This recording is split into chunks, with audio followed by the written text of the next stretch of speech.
చిన్నప్పుడు birthdays mummy daddy ఎలా జరిపారో తెలియదు కానీ బట్ ఒక సర్టెన్ ఏజ్ వచ్చినప్పుడు ఫ్రెండ్స్ వల్ల ఇన్ఫ్లుయెన్స్ అయ్యి మన బర్త్డేస్ మనం ఫ్రెండ్స్ సెలబ్రేషన్ చేస్తే ముందు ఇయర్ మన బర్త్డే ఎలా అయింది కదా, ఈ ఇయర్ ఇంకెలా జరుపుతారా అన్న థాట్ అయితే మనకు ఉంటుంది కదా.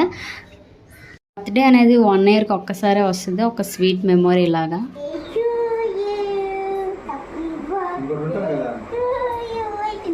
మా పెద్దక్క కూడా బర్త్డేస్ అంత బాగా జరుపుకునేది కాదు, పెళ్ళయిన తర్వాత జరుపుకుంటుంది బర్త్డే సెలబ్రేషన్స్. ఎప్పుడో మా చిన్నక్క పెళ్ళి అవ్వక ముందు బర్త్డే సెలబ్రేషన్ చేసుకున్నాము. ఆ మెమరీస్ ఇప్పటికీ మాకున్నాయి.